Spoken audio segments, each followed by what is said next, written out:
as Small Business Saturday in Brookline.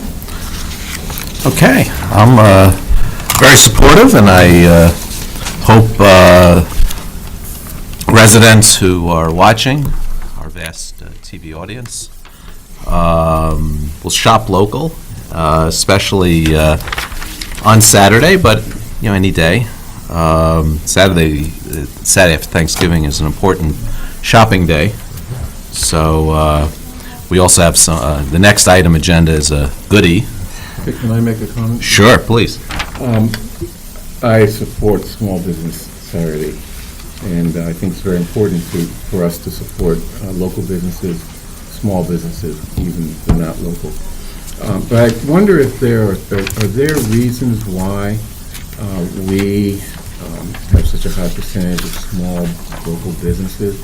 And, there's both a good side and possibly maybe something that we need to address.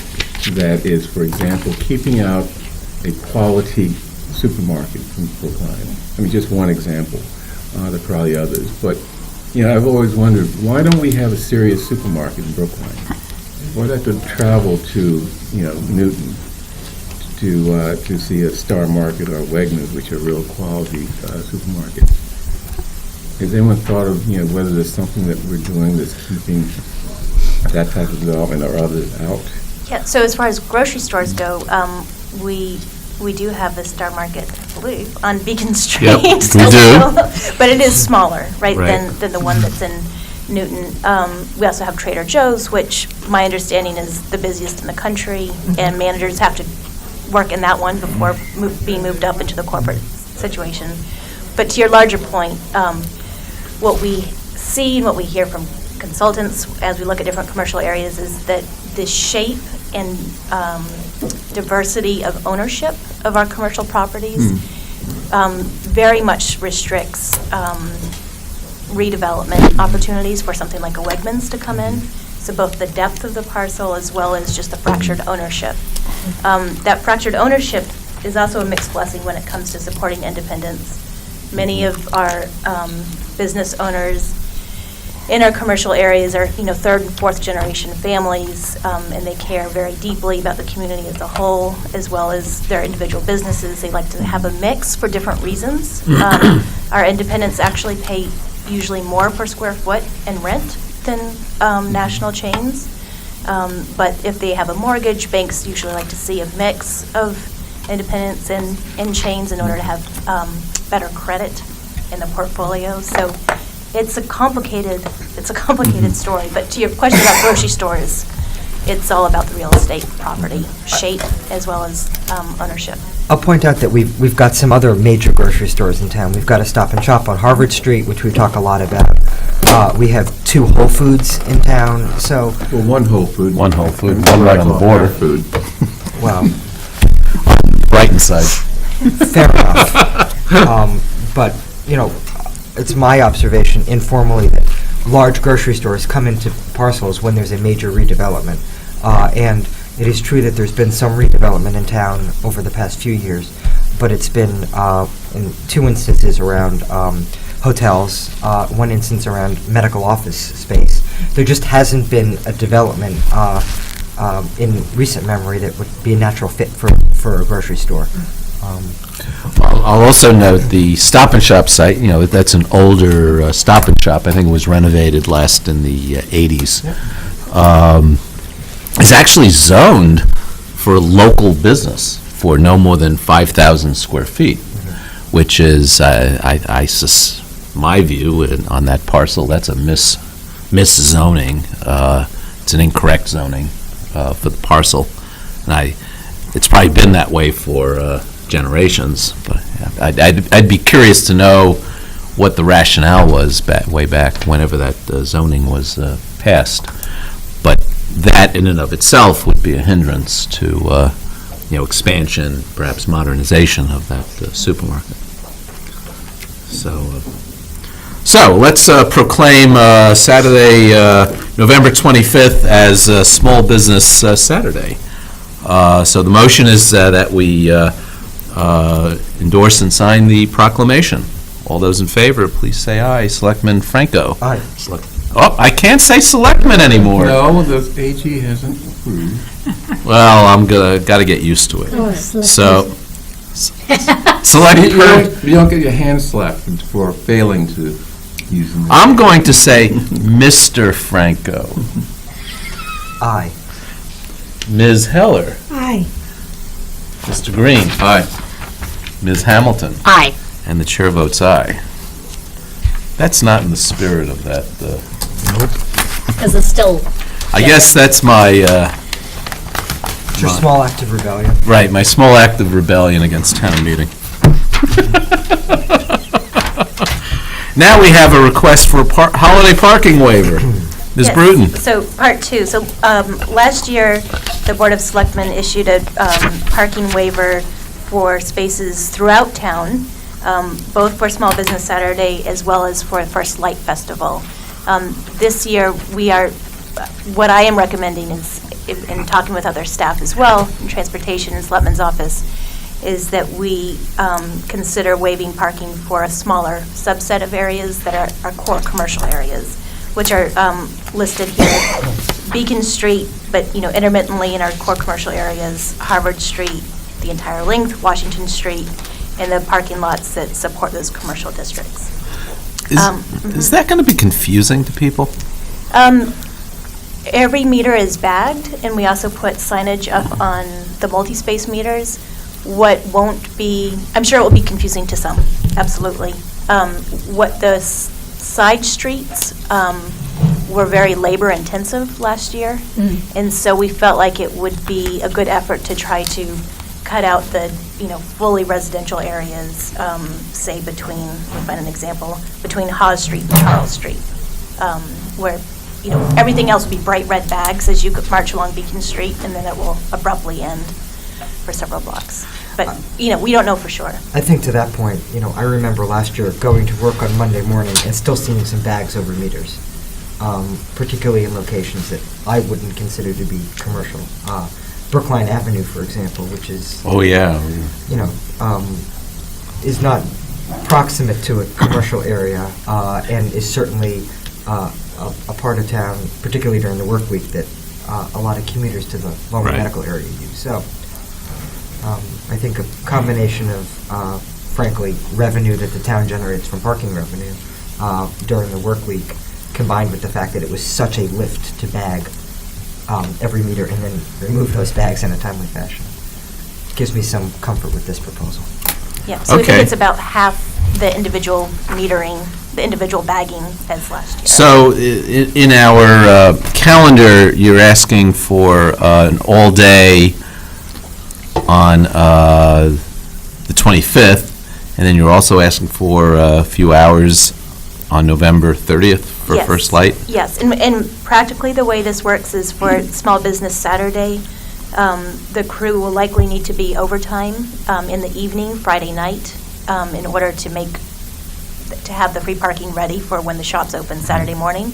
But for the First Light Festival, we believe that DPW believes that they can schedule their crew that they already have to start Friday morning, and by 5 o'clock, have everything ready to go. Okay. So it's kind of a rolling implementation for First Light. Don't some of our meters have the ability to pop up a message on the meter indicating that, For the multi-space meters, the message, is there, so we can do that there. We also find that just laminating a card and sticking it on the side of the multi-space meters is what gets people's attention. The individual meters, we don't have messaging ability yet. The IPS meters, you might be able to, but They're hard to see at night, and when it's dark, it's very hard.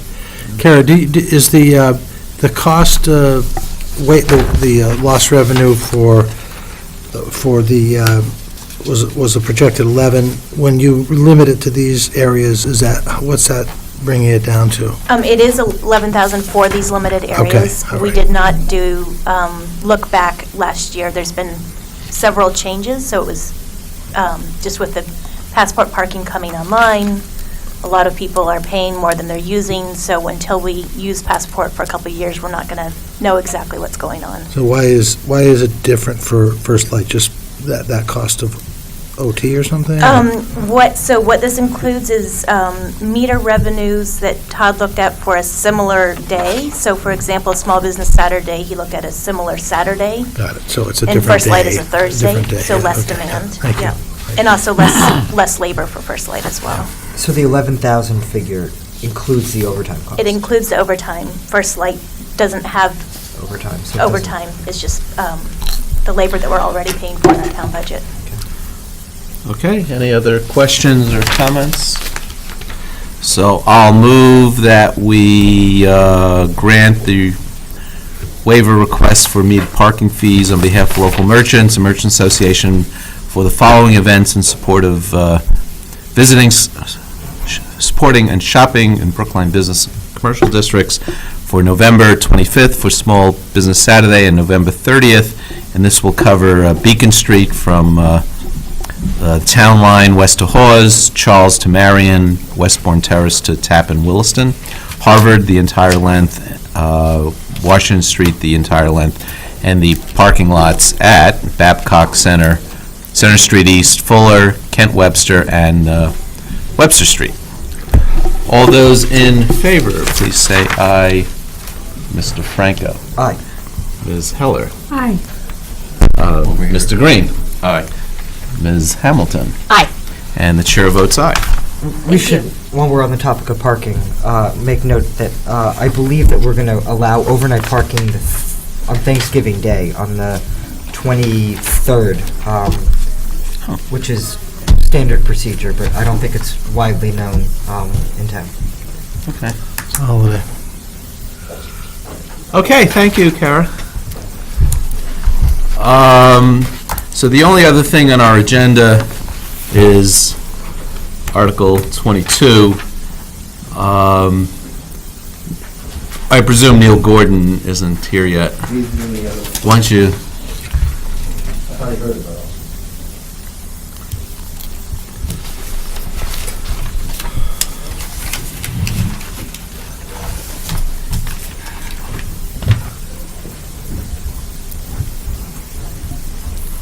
Oh, let me get my...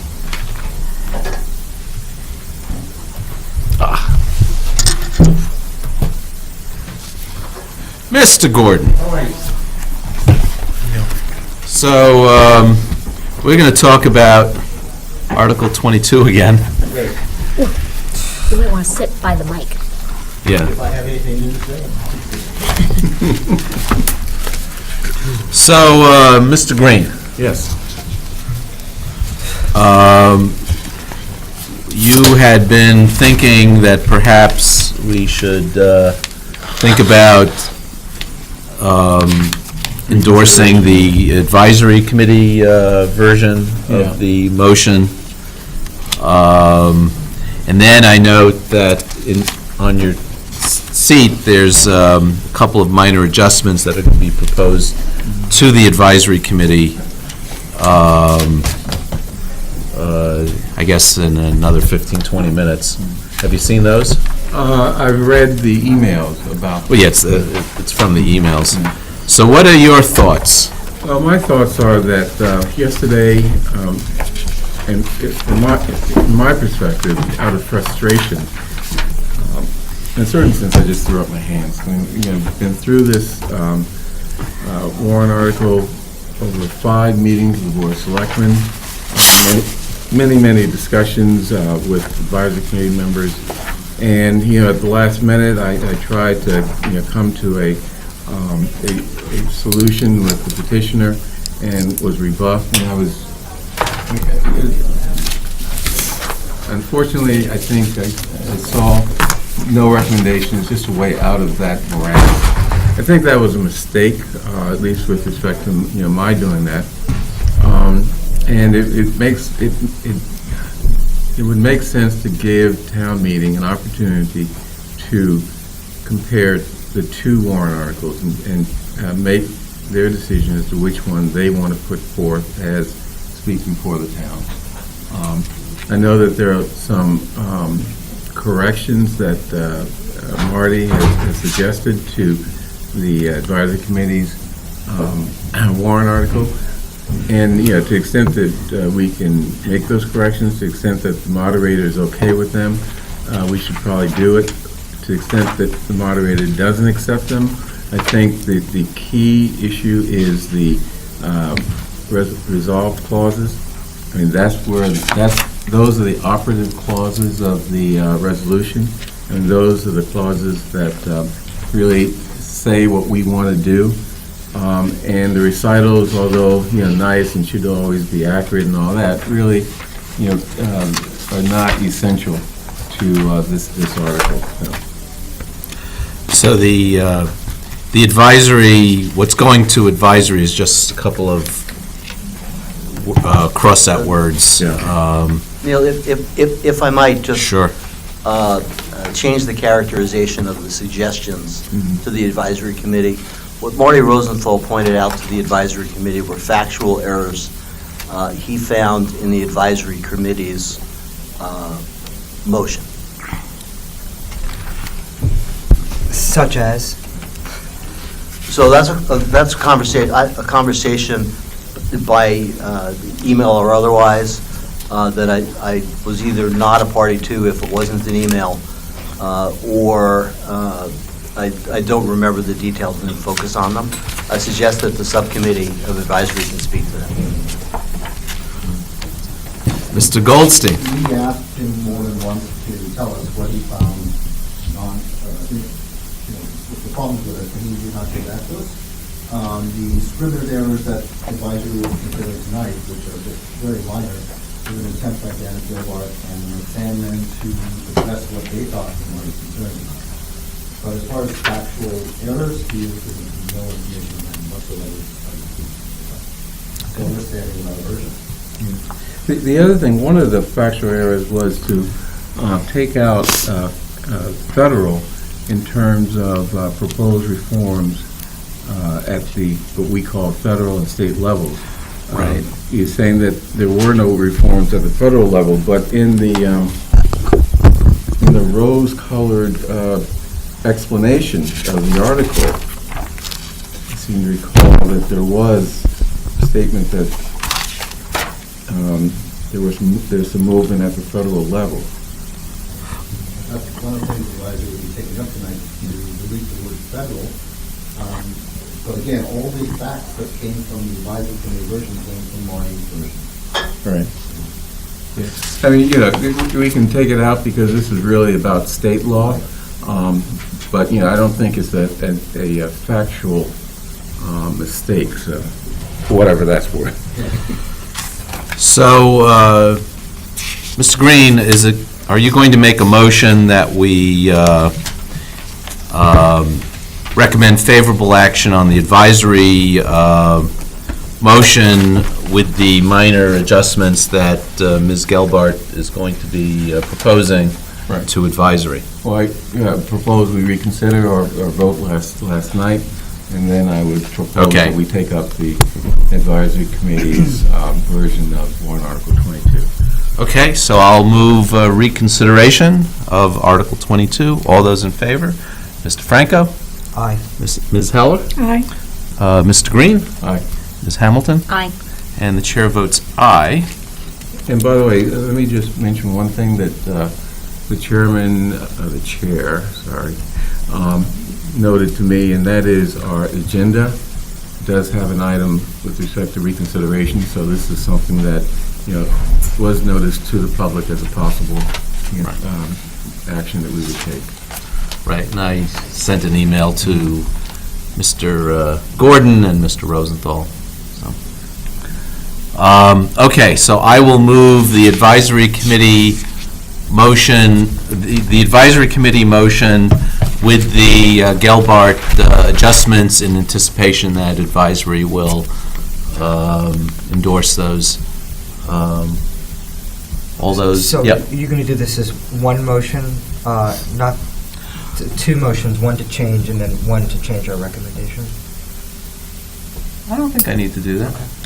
Well, you know what I'll do? Why don't we do this? we don't know if advisory is going to accept the Gelbart motion, the Gelbart adjustments, and I think it would be good to come in agreement with advisory. It'll just be less confusing, and I don't think the adjustments are especially substantive. Yeah. We will go with whatever you come up with. I don't think it's controversial. We haven't started yet. Okay. If we hear that you've done something, we'll just say, fine. Okay. Yeah.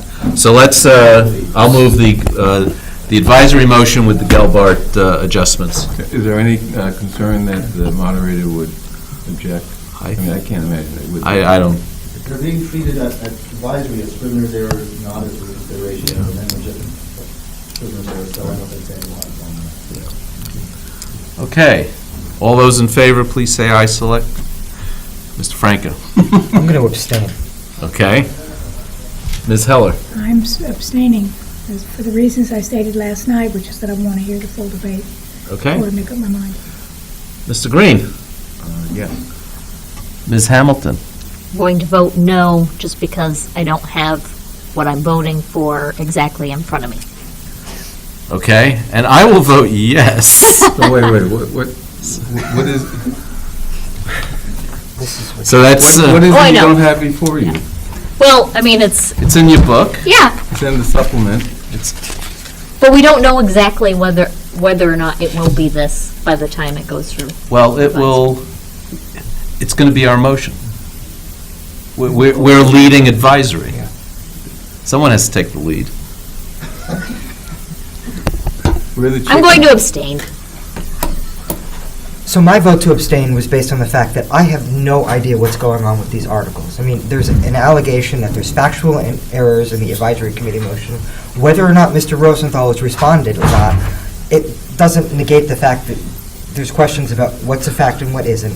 I don't feel like I participated in a meeting where there's been a full conversation about this. We've had a conversation about the emotional nature of Article 22 was passed, but nothing beyond that. There's been this effort by Selectman Green, which I applaud, to try and come up with a third version, but that version has not appeared before the board, and Well, the version that the advisory committee has presented has appeared before the board. yeah, but the version that you and Mr. Rosenthal were working on, Right. That's not before us. that's Yeah, what I'm it saying, was. that, It was rejected by the petitioner, by Mr. Rosenthal. but, again, I don't feel We like I've can, got enough I information. will vote with Mr. Green.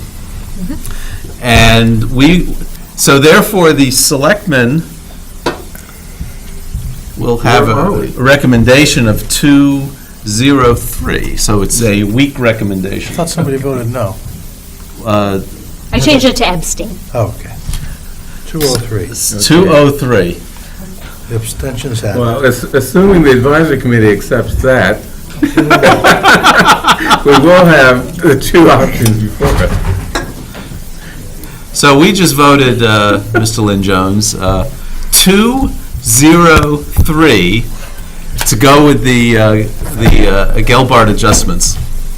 The Gelbart adjustments. That's a new phrase. I haven't heard that one before. I'll tell Janet.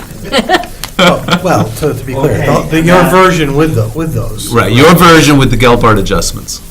Okay, the Gelbart adjustments being the three corrections. Right. Which I understood that Sandy would make as Scrivener's errors anyway. Okay. But we can incorporate them. Let's be clear. The Board of Selectmen voted to go with the advisory committee version with 3 abstentions. Yes. Right. So it's a weak support. It's weak support, but it is support. It's the only support we Right. have. Because abstentions don't count. Correct. That's right, so technically it was unanimous. Let's not push it. Let's just get this thing. Okay. Thank you. Thank you. Okay, Enjoy thank you. the evening. Okay, and I think that concludes our business for tonight. We had posted a meeting tomorrow in the